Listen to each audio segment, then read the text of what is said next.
All right, everybody, welcome to McCarricker Family Farm. David McCarricker here with his newborn son. And what I wanted to say is that what you're about to hear is an interview I did a couple months ago when I was staying at the Amish Daily Farm.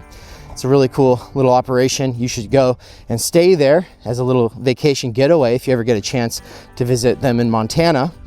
I also just left them a review on Google because it was a really great time when I was there. And they have a beautiful place, but also family, and also it's a regenerative beef and dairy operation, and we love that. We want more of that, and so you got to support it. If you care about that kind of thing, you got to support it.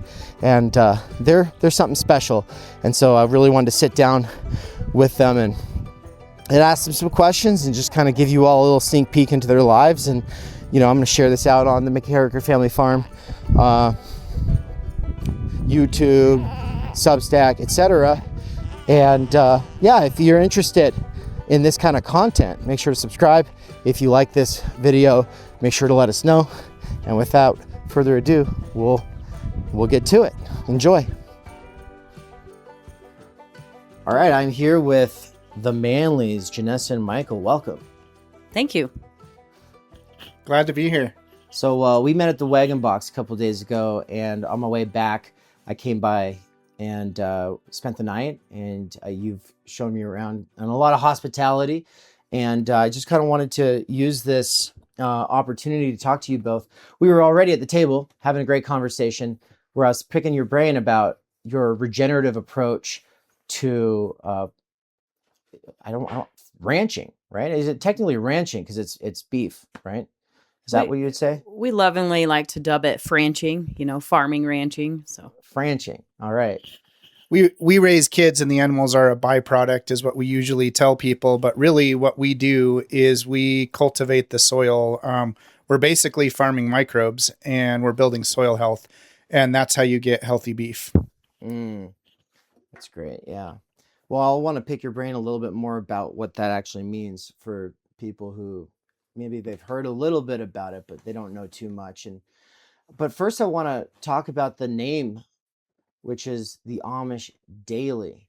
And so, you do have electricity. So what does it mean to say that this is the Amish Daily Farm? How are you thinking about your relationship to technology and the earth? Well, when we first got this place, we got it in 2010. We bought it directly from an Amish family. There was a community that disbanded. They were the last family, and we were just pretty ignorant and had never bought a home before. And so we just, were like, oh yeah, we have grit. We're gonna pull this thing off, and bought a very unfinished house. And of course, Amish don't have electricity, and so the first several years, we just lived kind of like the Amish did, although probably a little more janky. We had, our ice and coolers for our refrigeration. We took our showers with solar heated camping bags, and you just use the, Amish propane light system. And through it, we had, we have 5 kids total, and all of our kids were super little. When we bought it, we only had 3 kids. So we had 2 more, and it was just this really funny process of us being not Amish, but we joke now that we're Amish light because we had so many years of living pretty much Amish, like the way the Amish did. And so not being raised with all that, just so many different funny, quirky stories. And we joked about, hey, we should start a little newspaper and we'll call it the Amish Daily, of all the things that happened. And of course, I mean, we never did. It was just kind of a full on endeavor of all of us pulling our weight, pitching in, and making progress with. Obviously, now we have technology. We're still off grid, but we have solar. We do now have refrigeration. There's still some quirky ways that we do things, but just with raising kids and homeschooling and just, trying to pull off all these things, we had no idea what we were doing. all the DIY YouTube type stuff. Just never actually got around to making a little newsletter of the Amish Daily, but the name stuck. And so we now call it the Amish Daily Farm. And there's a little backstory on how the name got there. I like Amish Daily Farm a lot more than the Amish Daily Franch. Probably not. Yeah. But I will be pushing you though to eventually start the Amish Daily Substack. I think that would be such a hit, because everybody wants to hear more about that life, that Amish life. And so I'm curious though about off grid. So if I'm charging this laptop as we speak. So, what does it mean to say that you're off the grid? Well, obviously the Amish didn't have electricity when we got here. They were using propane for their lights. They were using diesel for their refrigeration, and they were using horsepower literally for most of their farming endeavors. When we came in, we realized that since we're not Amish, as much as we like to joke around about it, we needed electricity. So we put in solar panels, we put in batteries. We do have a backup propane generator, but we are powered by the sun, just like our cows are essentially powered by the sun. Nice. The sun is what gives the soil, and the grasses are what are converting sun energy into nutrients for us. And so, we're really thankful that we are able to be independent. It gives us a sense of we are our own power company. There's days when I have to get out of bed and go start the generator. So those are the not as fun days, but most of the time we make our power from the sun, and it's pretty neat. Yeah. There definitely are quirks that go along with that, just because laundry, there's certain things that most people don't think about. Can I run a hairdryer today? You got to check the batteries, got to look outside. Is the sun shining fully? Can I do laundry today? And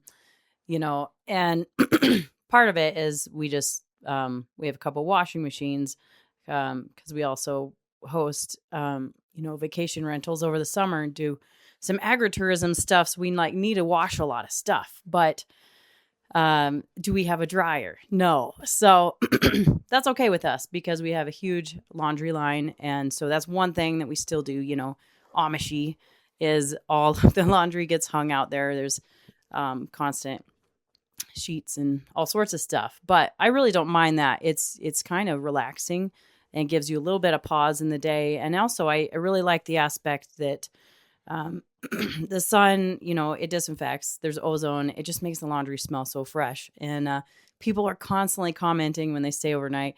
In the summer they're like, oh, what laundry detergent do you use? It's so it's so fresh smelling. And it's like, well, it's not really the laundry detergent, it's the sun. Yeah, and I'll just say, even though my clothes were drying overnight, they were by the fire. Yeah, they're good to go. They're dry.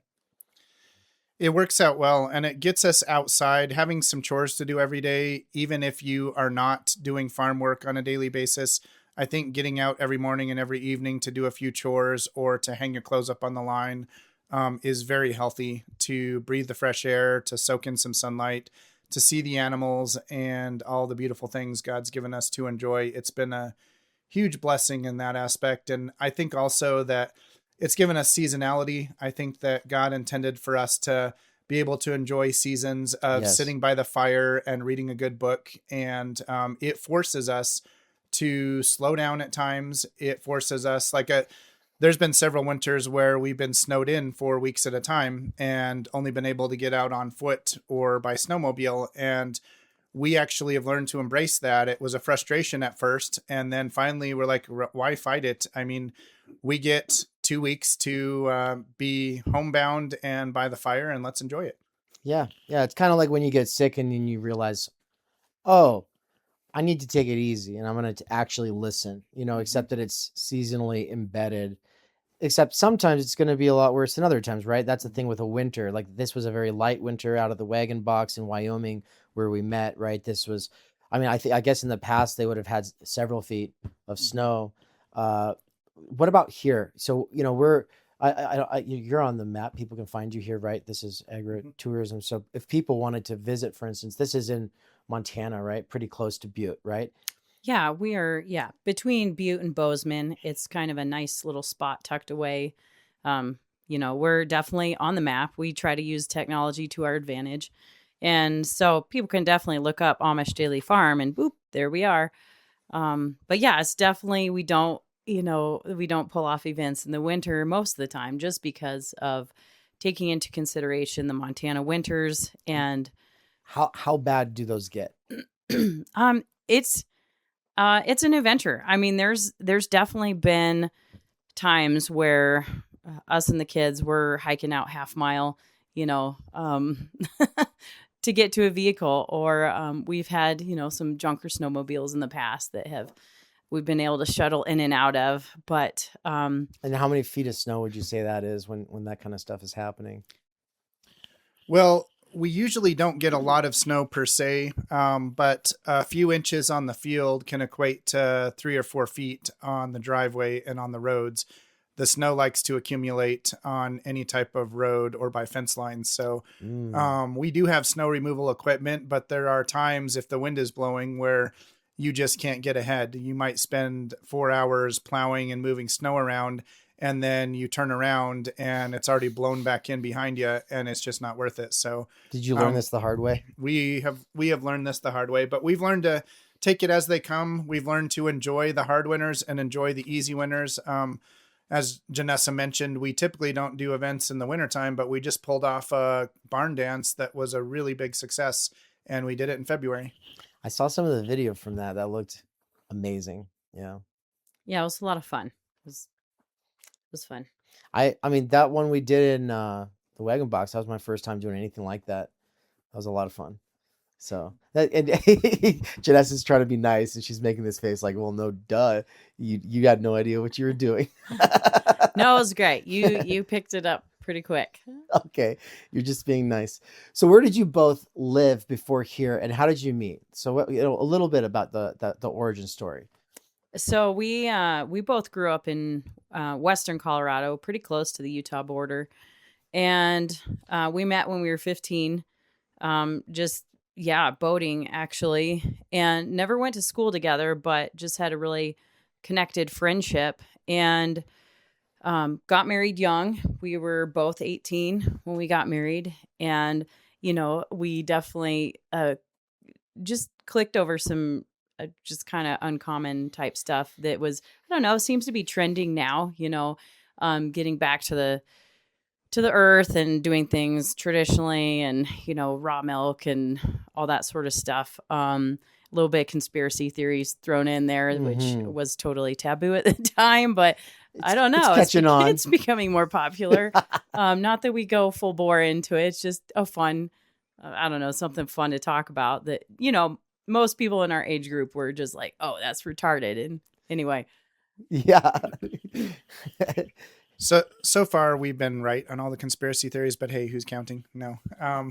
Actually, so we both have had a desire for a rural lifestyle, and we both have had some exposure to it. But in my case, at least, I was one generation removed. I came from a family that was multi-generationally on the farm, and then my parents' generation left the farm and went to the city and got jobs, and the farmland all got sold and split up. And so when we started our family, our goal from day one is how do we get back on the farm? And it's been quite an adventure and a bit of a challenge, but so far God has provided. I grew up in a agricultural area. It was pretty close to town, but there was I grew up in a peach orchard, cherry orchard, and there was a lot of that sort of agriculture, grapevines, vineyards. And so I grew up packing peaches.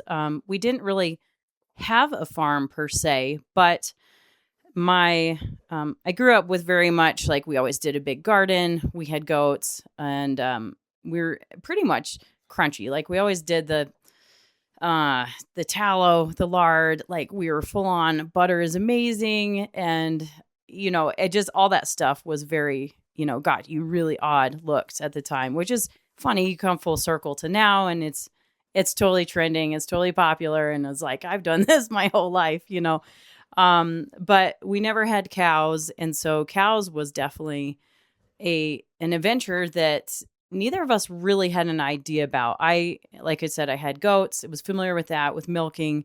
Um, but cows, we got our first dairy cow, and she was amazing. It was great raising the kids, learning how to milk and just dealing with a bigger animal. And we just slowly, little by little, we got our first little few animals for a herd. And then And that's here once you and moved that's here. here. Yeah. So we moved to Montana we bought our place 2010, and really it was just kind of seeing where things were going in Colorado. We always knew we wanted to raise our kids more traditionally, more conservative, just, get your fingers dirty, be in the dirt, and raise with responsibility. Right. And so we pretty much, pretty soon after we got married, we were just looking for, where can we raise a family? And it just seemed like every year that passed, it was just like, oh, Colorado's not it. And both of us have always just, I don't know, held a really fond place in our hearts for Montana. And looked a lot of different other places. We looked in South America. We were seriously considering like being those weird people that expatriated and lived in Ecuador, but that's a whole nother story. And, really just, God just kept closing the doors, kept closing them. And we ended up in Montana, and kind of how we came about the place we bought. We weren't looking here. Like, it totally was a God thing, of just lining it up, because there's nothing that we did to really be like, this is where we want to be. And just, everything from all the quirks of trying to buy from the Amish, and it just, all the doors opened. And so we got this place, and it's been amazing because our kids have totally had their hands in drywall and taping and hauling buckets of water. Because this was a bit of a fixer-upper. I mean, it's, by the way, just for those who want to picture this place in their mind, it was an instant like, whoa, when I opened the door, because you come from outside and it's just like, it's a house, it's a normal country house. You step inside though, and you see like these log rafters and wood finish walls instead of drywall. And I would say the furniture arrangements, you guys have a good sense of place and use. Like, this place is going to be useful for this, and this place is going to be useful for that. And so things have their place, and it's very clear. But that didn't come easy. Apparently this was a bit of a fixer upper you found yourselves with. It was unfinished to begin with, and it also was designed for Amish, and we're not Amish. We joke about it being Amish light, but like I said earlier, we like electricity. It's very useful, and so we've had a lot of work, and fortunately, we had 5 kids to help us with that work, and I think it was a great way for the kids to grow up, and frankly, it was good for us too. I don't know if I've grown up yet, and I know I definitely have been growing up with my kids all along the way. So we've all been able to learn valuable lessons together. We've been able to take on projects and work together. And even if kids never have a farm when they're on their own someday, I definitely hope some of them do. But even those kids who never end up living on a farm, I think the skills and the character they learned, they'll have with them forever. I will vouch, they're all teenagers now. And so, at that point, when a kid's a teenager, you start to get a sense of like what's it going to be like. And these kids have good heads on their shoulders, and with homeschool families, it's always like kind of tossing a coin, because sometimes it can go terribly wrong because the parents aren't able to actually provide the time, the energy, the attention, the resources that are required for that. One of the big things I do like to say is, no matter what you're doing, if you're a first generation parent trying to do things outside of the institutions, we need to have a lot of grace for you. But also, there are people who, I mean, you can just see it immediately. They're doing something and it's working. And that's how I felt about your family when your kids were all at the wagon box, and, they're sitting there and they weren't like, oh, I have to pretend to be interested or dad's gonna be mad at me or something like that. You can see that when a kid's being fake interested in what the adults are talking about, and they're not fake interested in what the adults are talking about. They're like enwrapped, engrossed. They can ask good questions. They can make eye contact. They can remember and bring up things and go deeper into it. And they're all very hospitable and polite. And I'm sure part of that's the Airbnb that you ran, but like the, oh, would you like some tea? Would you? And I got here yesterday, and your youngest, 13, she's whipping up dumplings for this soup. First time she's ever done it, and she's doing it on her own. She's not sitting here watching a YouTube video. She's doing it out of the joy of cooking recipe book. And I was like, you're doing that all from there? She's like, well, I did double check YouTube just to make sure I wasn't missing anything. But yeah, I'm just following the recipe and the joy of cooking. And I was like, wow. Yeah. I mean, I don't know if I have the confidence to whip out the joy of cooking and actually make some dumplings. And that was the first time she did it, and we were all blown away. That was a fantastic dinner. So that's, a testament, I think, to the idea that, this leap of faith that you all took, it's doing something right. But I want to bring it back to this idea, because you're the first people I've heard say it, maybe, which is, how did you say it? You're not working the farm with kids. You're having the farm to grow kids, or how did you say it? We got the farm to raise kids, and the animals are the byproduct. That's always been our first and foremost priority. Yeah. Yeah. I love that. Thinking about the farm, not as it's just a thing that we have to do, but instead seeing it as, no, this is a part of raising kids. Yeah. I think it does build character, and at least the way you're doing it. Yeah. I think it's been very integral with how we've raised kids.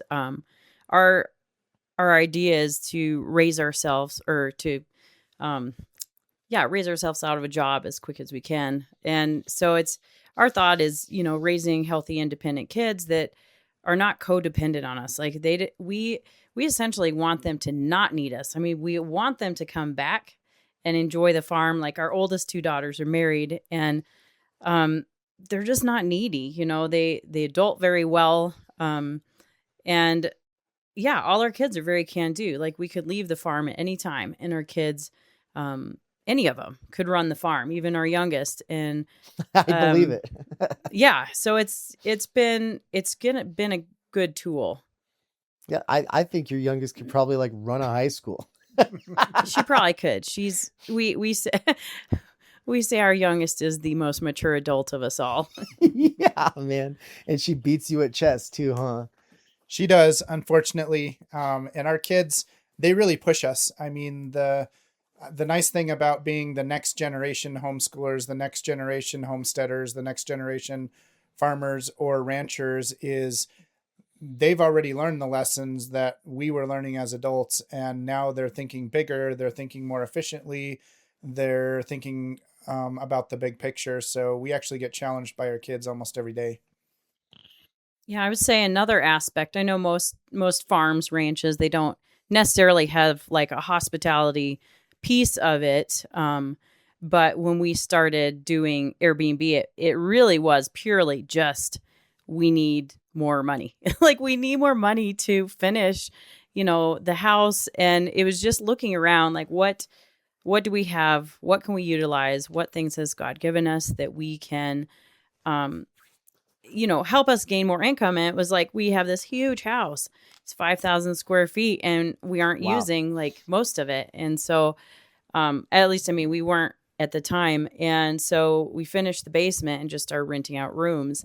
Never intended to break into the, hospitality industry of agritourism, having people come stay on the farm. And it just was really something very beautiful, because we saw, interacting with guests. My husband and I, we love people. Like, we love hosting. It's just, that's like, we're naturally just, we love it. But our kids, they were raised with like, oh, how do you be a good host to, somebody staying, whether it's a friend, family member, or a stranger, and how do we treat them, and how do we, give them a farm tour. And so there's very much that the kids learned about interacting and hosting with lots of different people. And now they love it. Like, they're anytime anyone comes over, it's like you wouldn't believe our tea and honey budget. I don't think there is one, but they're like, "Do you want tea? Do you want honey in that? Do you want a latte? Do you want a London fog?" They're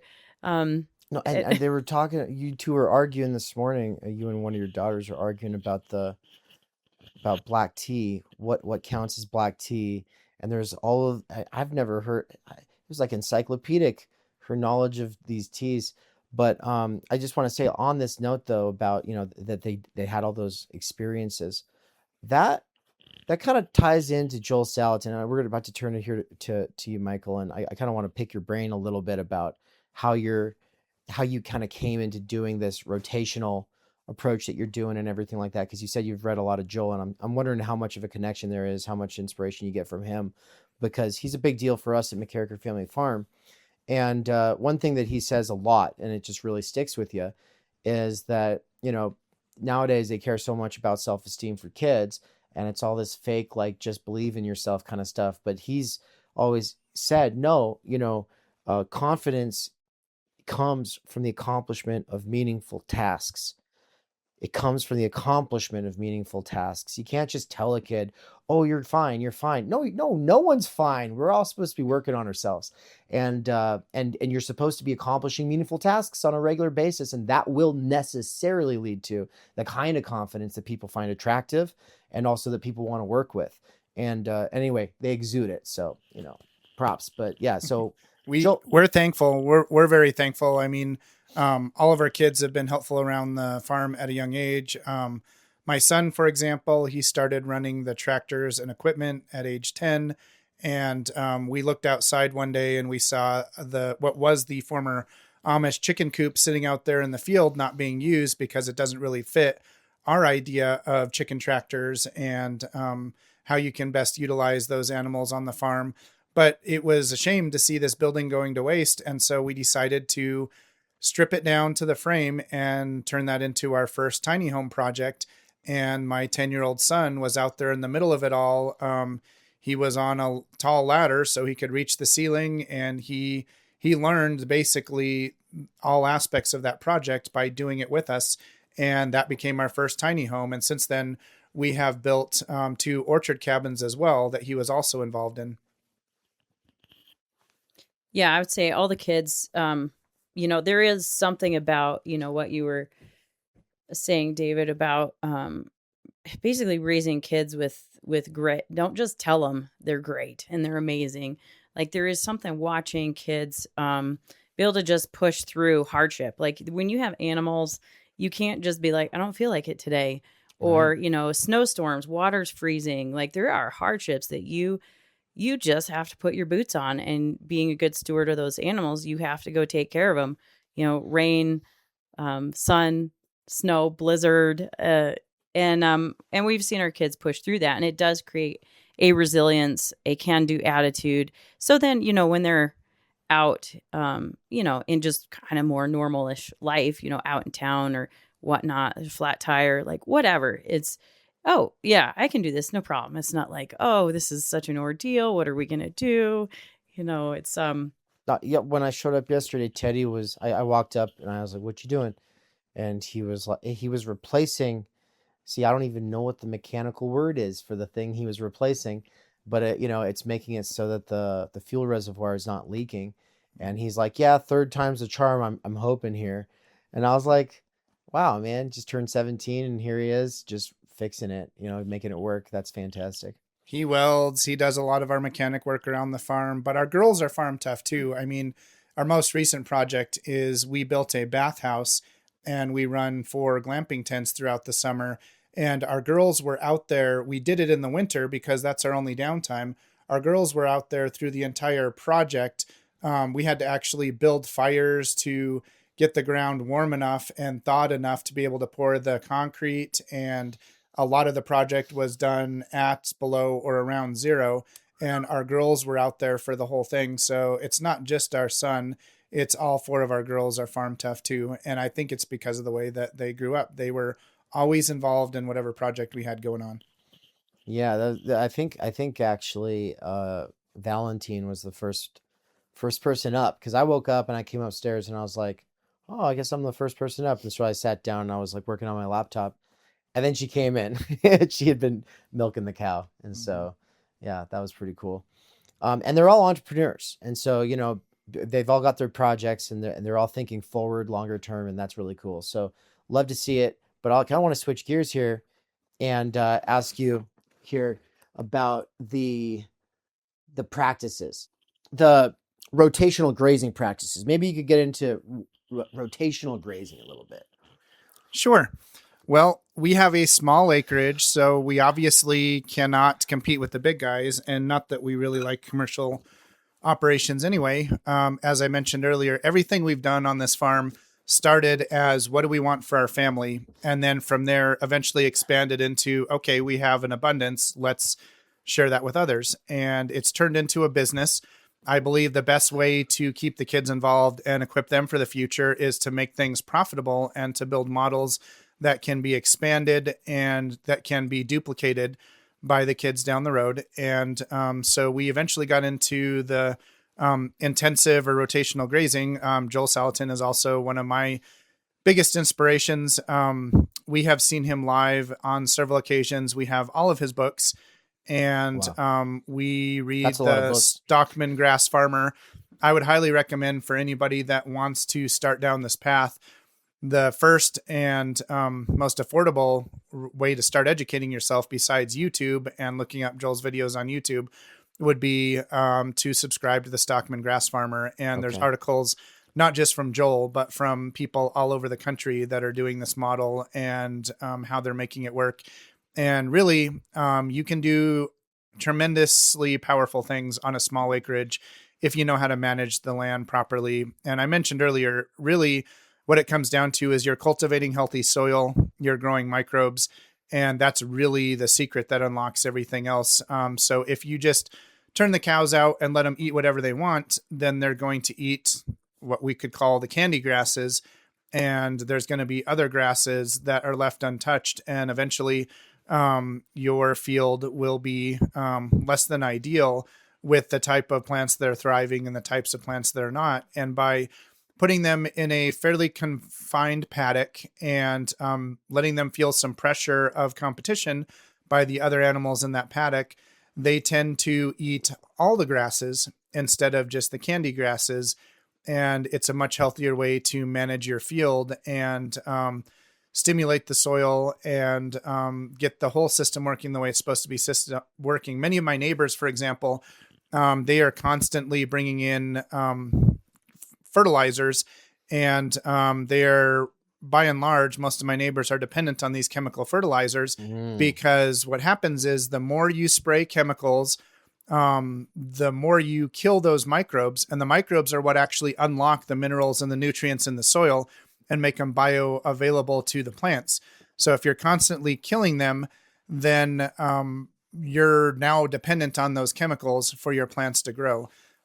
We don't do any fertilizing other than moving the animals, which the animals have manure, and manure is a natural fertilizer, but we don't bring in any chemical fertilizers. We don't bring in any chemical herbicides or pesticides, and we definitely don't use glyphosate or Roundup on the property.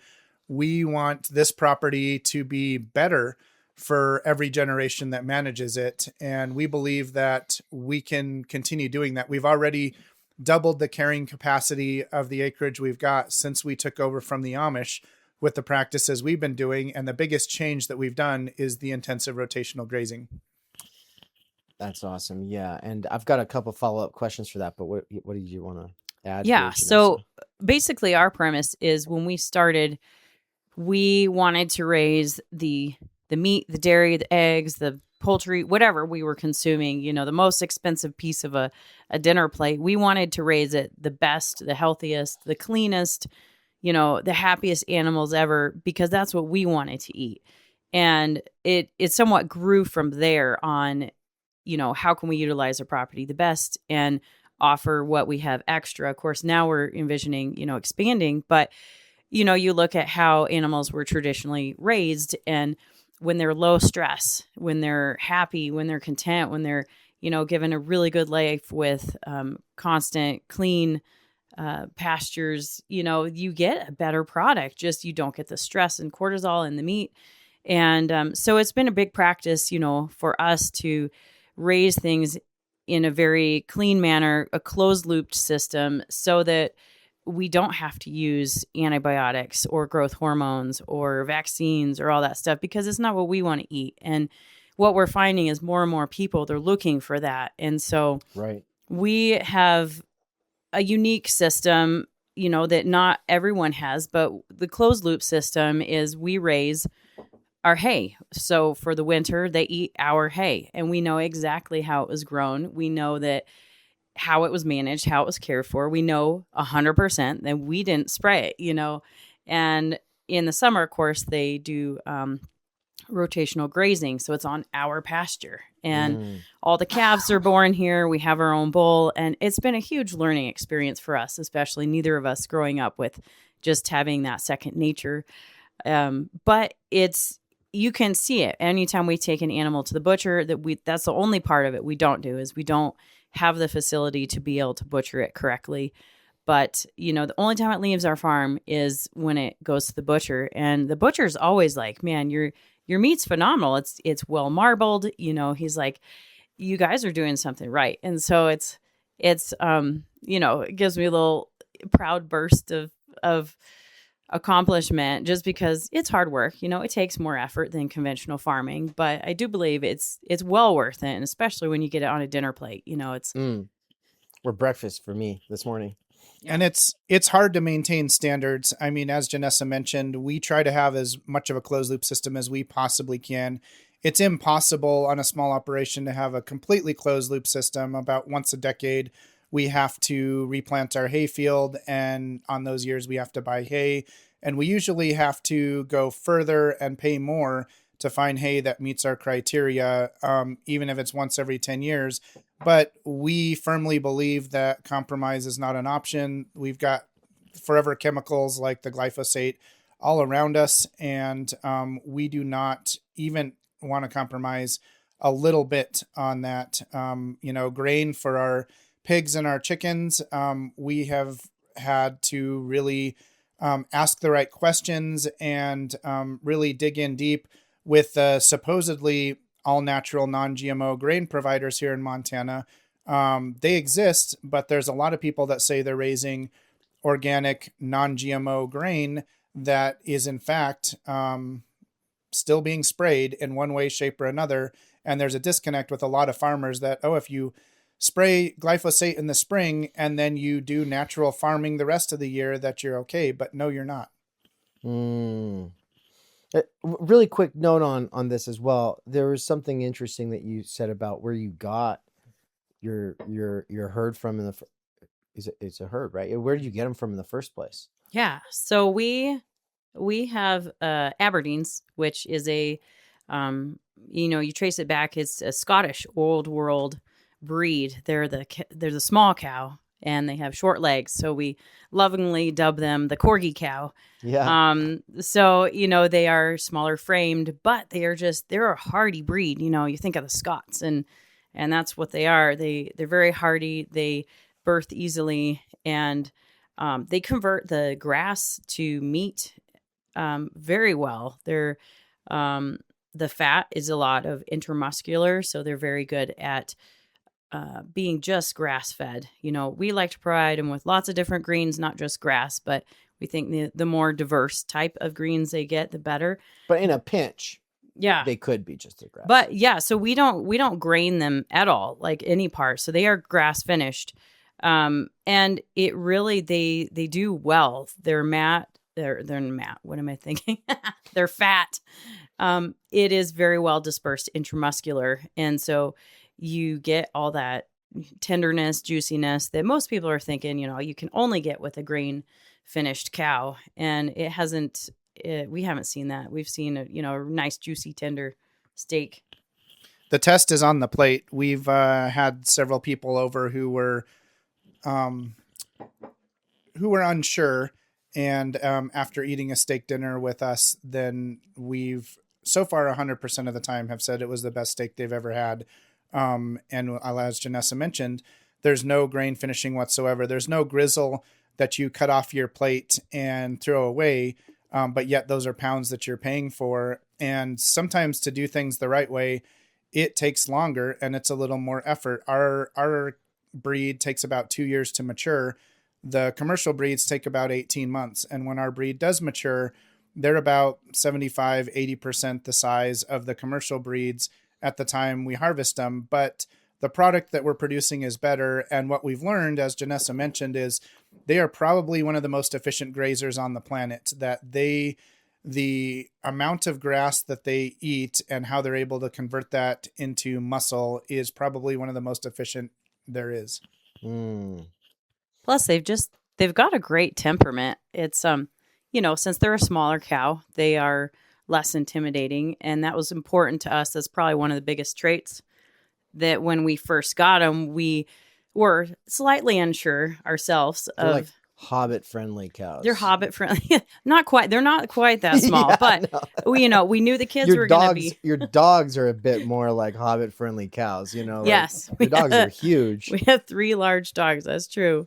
But yeah, we didn't want our kids to be intimidated to work with the cows. And so they're just they're friendly, great cows. We spend a lot of time with them in person. So it really is a good trade-off that the cows know us, they know our voice. And when we're loading them, it's not sometimes, you always have like, the unexpected, but it makes it much more just calm when the cows aren't super stressed on, getting in a trailer. Yeah. So it's been a good for breed for us. I know it's not for everyone, but for us, it's been good. Well, I think the listener might be picking up on the fact that it's a mark of distinction to say that this is not, there's no grain finish, but and I think, everybody knows grass-fed is supposed to be better.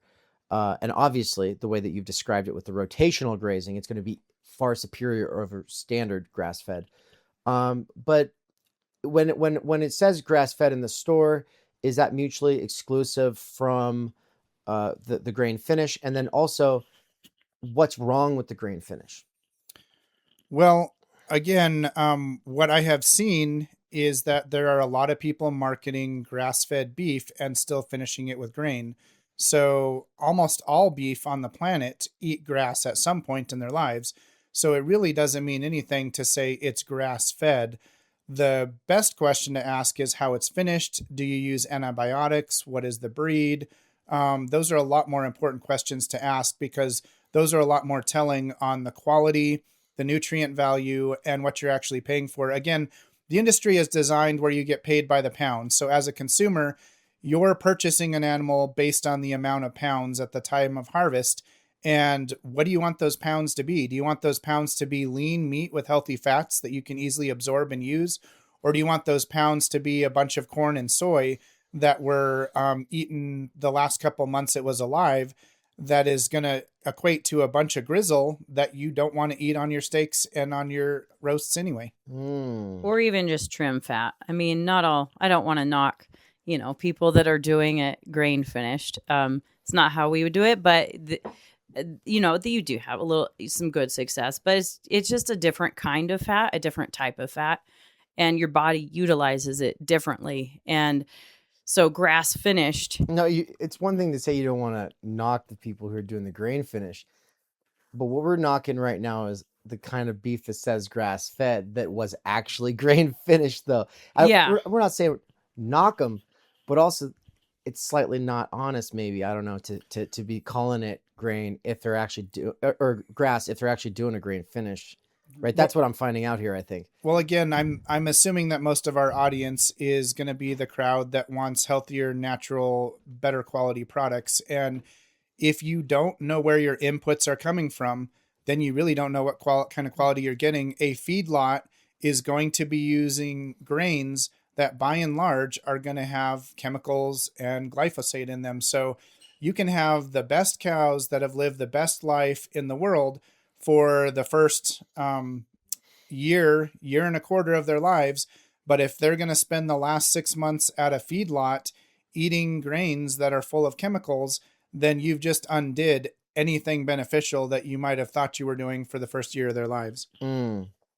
Yeah, some people grain finish for a short amount of time. Like they're like, well, we only do 30 days, you know. But yeah, again, it's so hard to know if you don't know the source of your grain and how it was raised. That affects the bottom line as well, as far as what, you know, what nutrients are going to be coming into that cow or not coming in, or, you know, to their detriment. And yeah, labeling, it's really underhanded in some places. You know, there's a lot of beef being sold as American beef, and it was imported because if it went through a state inspected facility, they can label it, you know, USA beef. And so it's really, you know, it gets down to know your farmer. If you know your farmer and have a relationship with them, you have way more trust in, you know, hey, I'm supporting a family business. They care about their meat, they care about how their animals are raised. And, you know, it gives you a lot more confidence, you know, in what you're eating, especially over the store. But yeah, labeling, it's kind of like organic labeling. You know, it's like, is it really, you know, it's how, you know, how well do you want to do things? Okay.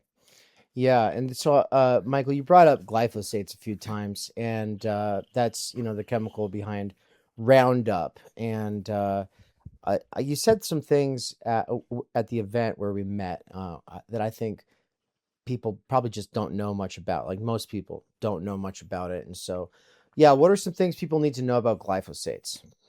Well, one of the biggest lies that is being propagated and is largely believed by Montana farmers and ranchers is that it breaks down quickly in the soil and has no negative effects on humans. That's what they're being told. And that's not really the truth.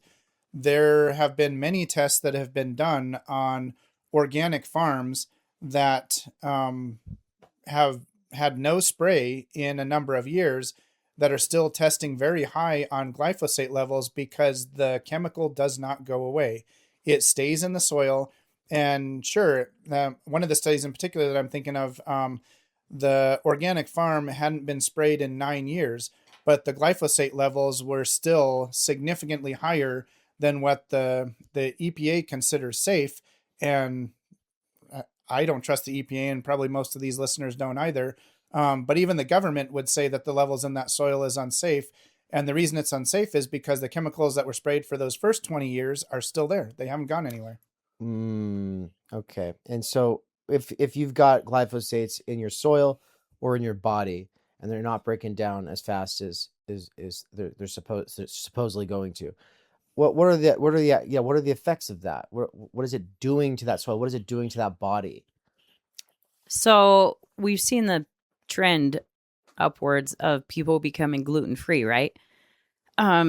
Interestingly enough, I think there's legitimate cases where people can't tolerate gluten, but I have a sneaky suspicion that is really most people cannot tolerate the glyphosate on the grain, because ourselves included, plus many people we know have gone to Europe where they do not allow glyphosate on the grains, and have been totally able to eat pasta and pastries and all sorts of Right. stuff with no Right. ill effects. I keep hearing about And this. then you Yeah. get back to the States and you cannot, like, so we will actually sometimes order a big 50-pound bag of Italian flour from Italy, and our family's able to use it, not have the same effects as if we got just some regular, you know, all-purpose flour. And so, you know, I have to wonder about that. You know, I do know that the glyphosate, it doesn't allow your body to